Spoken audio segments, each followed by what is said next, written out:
for my mother and my father, we had a very small amount of HAC funding. They're Hungarian people, accepting help.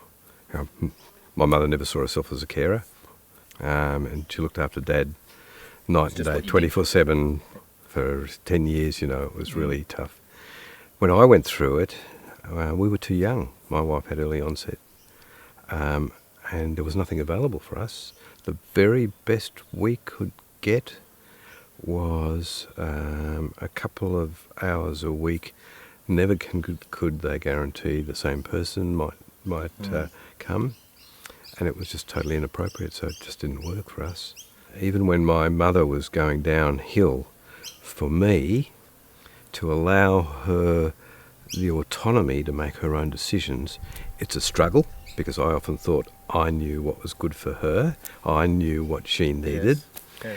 but it was a struggle to allow her to have that autonomy and to take risks, worrying about her safety sometimes. But she would go shopping almost every afternoon at 4 o'clock, but could not find her way home. Sorts of things I did was I went to all the local shopkeepers with a little blurb about her and her photograph, and I said, "This is my mum. She's probably going to come in sometimes. She may not know what she really wants. She might just come in because she's coming in. If she looks distressed or disorientated, or she might even ask you, here's my phone number, give me a call and I'll come pick her up." She was very over-the-top paranoid about security where she actually lived. She kept the place locked up tight. Mind you, she went through the war in Hungary as a Jew. And spent the war hiding and whatever, lost her brother, and she didn't mix well. They said she was the friendliest person in the place, but she did struggle making new acquaintances. That was hard for her, and it was very important once we did get that small package, the same person came. Especially if you've been through the history that she had during the war and that sort of stuff. We all talk about person-centred care, but not many people know in residential care or even in home care, they don't know their stories, they don't really know their background, and they're the things that can really impact on whether it's going to work or not. When my mother was looking after my father, I had to badger her to take some respite, get somebody to come in. So the local service did say they'd organise somebody. And a man would come, only on a couple of occasions unfortunately, would come to the house and Mum would sit with him for a while, introduce them, and he'd sit and talk with Dad. Mum used to go off to aqua aerobics. But she was in the supermarket one day and she recognised the man's voice in the next aisle talking to somebody and talking about these weird, funny little Hungarian people that he was going to sit with and didn't have any rapport with the man and whatever. And she was devastated. She was shocked. And from that day on, she would not accept any outside help, not right till the very, very, very end. And it's to do with privacy, privacy, respect, dignity. All those little bits fit together in that little parcel. And unfortunately that guy just didn't quite have it, What I have learned, because I went through this myself, when my wife was getting to a stage where I couldn't leave her anymore, I had to have people come to the house, and so I actually had to pay for people to come in myself so I could get out for a little while. You need a person with whom you can actually develop a relationship.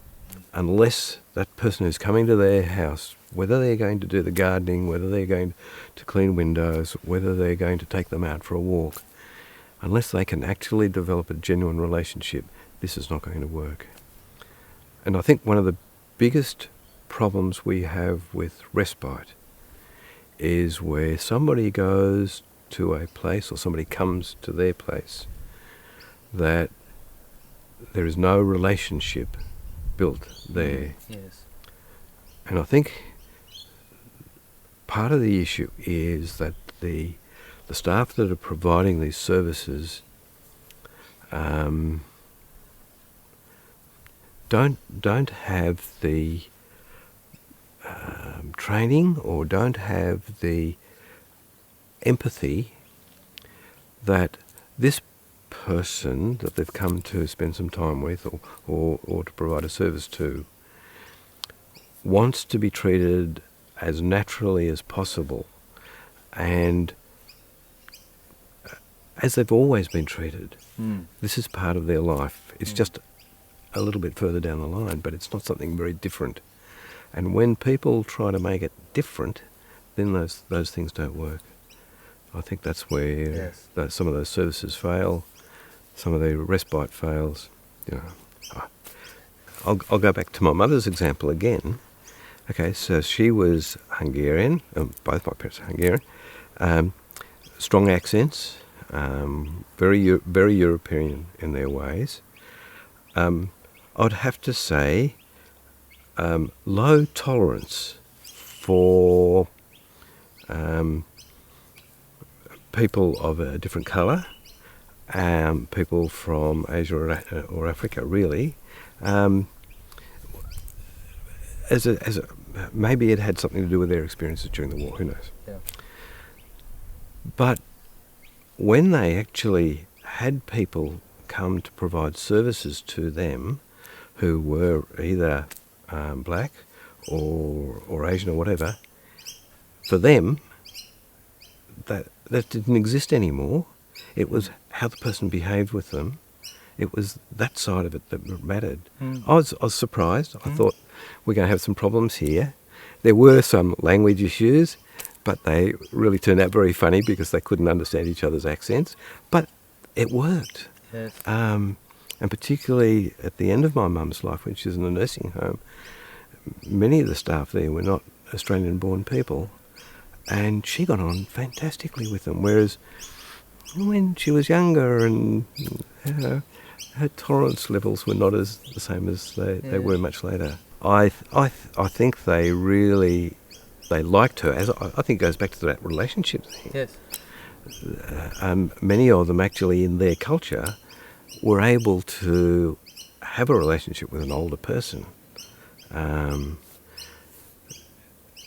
There are probably cultures where, and Australians are probably worse for or getting worse for this, because we don't have that same culture where we've looked after our parents and grandparents and we haven't lived with them.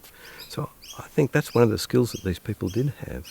But you'd probably have to go and ask people, and you'll get a different answer from every resident in a nursing home, every person sitting at home getting a service.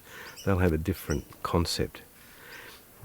And that's why I think CDC is so important for those people, because what somebody will accept or what somebody wants is completely different from what somebody else wants. Yes.